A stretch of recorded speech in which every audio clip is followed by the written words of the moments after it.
Haleluya, terpuji nama Tuhan. Jumpa lagi dalam Sabda Sadi kita.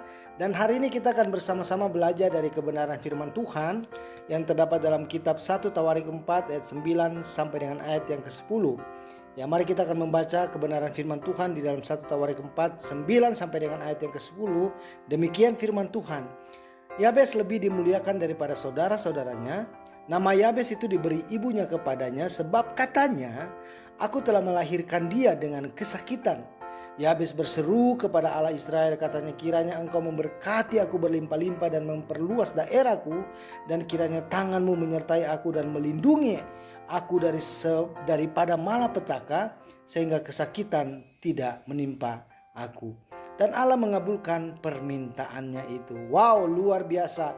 Kita bisa melihat kebenaran firman Tuhan bahwa Allah adalah Allah yang luar biasa, yang sanggup mengubah segala yang tidak mungkin menjadi mungkin bagi Allah.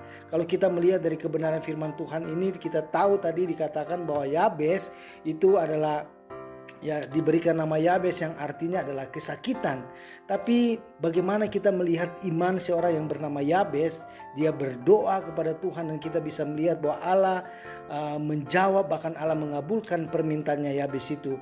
Jadi dari kebenaran firman Tuhan ada beberapa hal-hal penting yang dapat kita pelajari.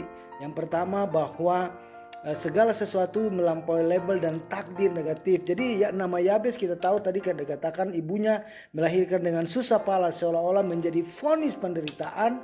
Namun Yabes tidak menerima nasib itu.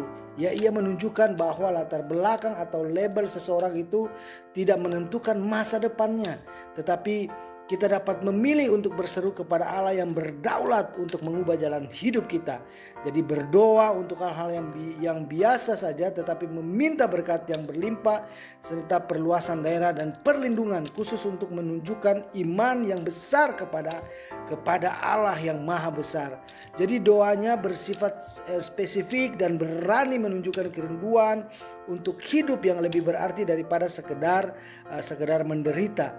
Jadi pengenalan akan Allah itu, Yabes mengenal Allah Israel secara pribadi. Dia percaya bahwa kuasa doa dan juga Allah itu sanggup melindungi, dan dia meyakinkan akan karakter Allah yang baik dan berkuasa. Jadi kerendahan hati juga dituntut karena perlu adanya ketergantungan total.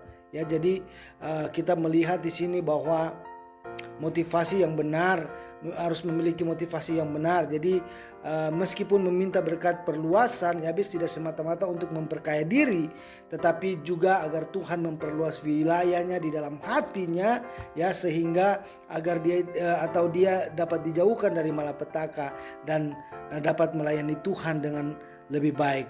Jadi kebenaran firman Tuhan ini mengajarkan kepada kita bahwa kita harus berani meminta hal-hal yang besar di dalam doa. Ya, jangan batasi doa kita pada hal-hal yang kecil. Beranilah untuk meminta hal-hal yang besar sesuai dengan kehendak Tuhan, seperti hikmat untuk pekerjaan, ya, atau kekuatan untuk melayani, atau kesempatan untuk menjadi berkat yang lebih besar bagi orang lain. Jadi kita perlu memprioritaskan penyertaan Tuhan, ya, dalam setiap rencana, di dalam setiap aktivitas. Kita jadikan doa atau permohonan itu sebagai senjata yang ampuh bagi kita. Ya, seperti doa Yabes, kiranya tanganmu menyertai aku.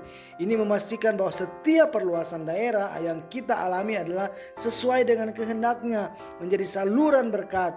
Jadi doa Yabes ini mengajarkan kita untuk tidak hanya berdoa bagi diri sendiri, tapi kita juga berdoa, ya, untuk bisa menjadi saluran berkat bagi orang lain juga yang ada di sekitar kita.